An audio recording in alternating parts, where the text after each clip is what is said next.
There's a lot that you don't know and that you need to know. But the biggest story, the one that everybody's talking about, is full of unanswered questions, as we have just been discussing here.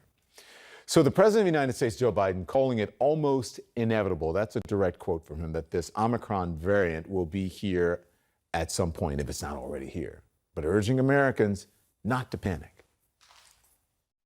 This variant is a cause for concern, not a cause for panic. We have the best vaccine in the world, the best medicines, the best scientists, and we're learning more every single day.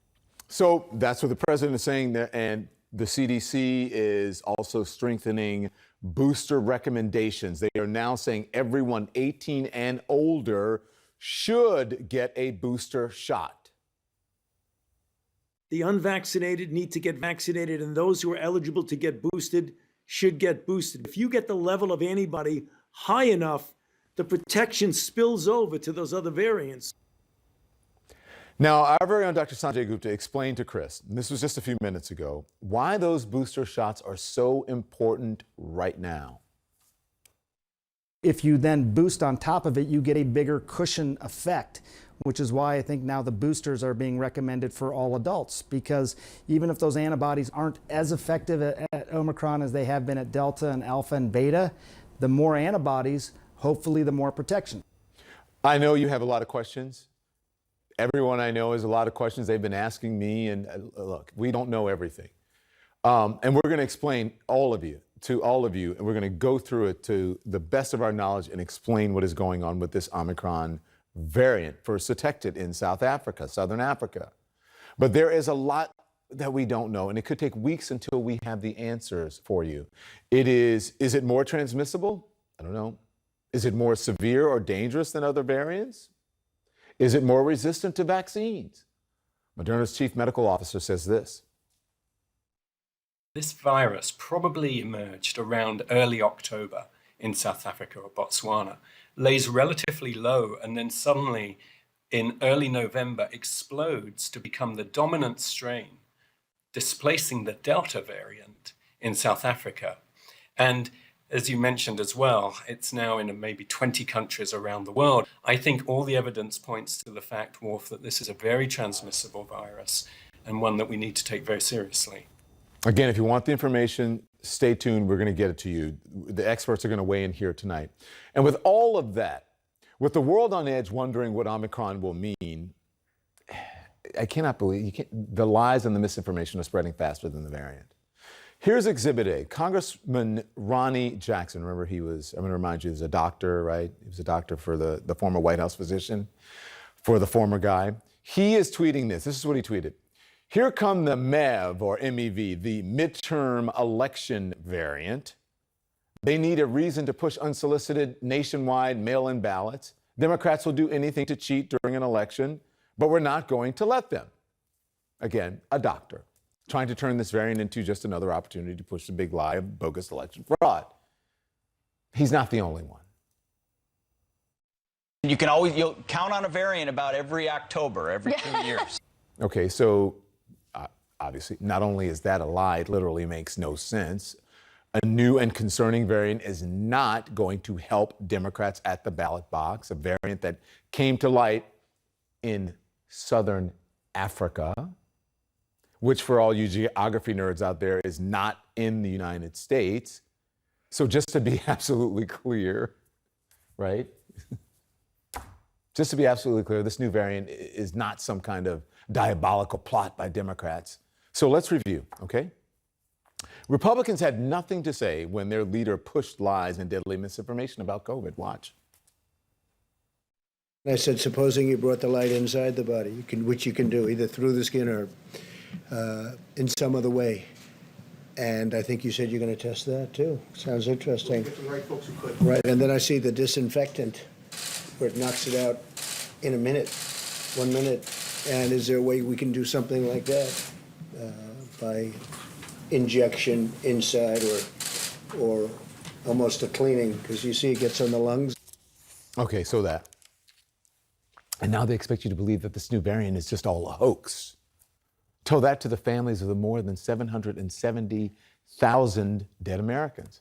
Tell them that Omicron variant is just a hoax, nothing to see here. And of course, Republicans are trying to blame the current President Biden. I took President Biden at his word. I took him at his word when he said he was going to get COVID under control. Mr. Speaker, unfortunately, more Americans have died this year than last year under COVID. Interesting. So that is really something, right? You know what might help get COVID under control? If more people were vaccinated, which is exactly what the president is trying to do with vaccine mandates. But Kevin McCarthy is blaming the president while his own party is fighting the mandates. A federal judge in Missouri issuing an order today partially blocking the Biden administration from implementing a vaccine mandate for some healthcare workers. You know what else would help fight COVID? Masks. But some Republicans are fighting those too. The QAnon congresswoman has been fined some $65,000 for refusing to wear a mask on the House floor. The GOP is just a circus right now. That's just the honest truth. It's a clown show. There's no other way to describe a United States Congresswoman, Lauren Boebert, proudly putting her own bigotry and Islamophobia on display with a disgusting so-called joke at the expense of one of her colleagues. I look to my left, and there she is, Ilhan Omar. And I said, well, she doesn't have a backpack. We should be fine. I looked over, and I said, oh, look, the Jihad Squad decided to show up for work today. Did you hear that? She doesn't have a backpack like it would be a backpack, with an explosive device in it or, something like that. In case I have to explain that to some people. And then the Jihad Squad. There's no excuse, there's no denying, you know exactly what she's saying.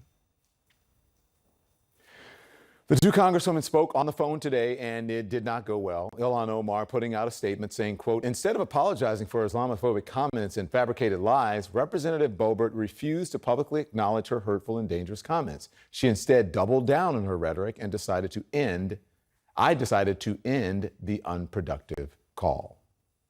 Now, the congresswoman going on to tweet. Now, this tweet, it says a lot about where we are today, and it said similar sentiments about certain people with certain attitudes, all right?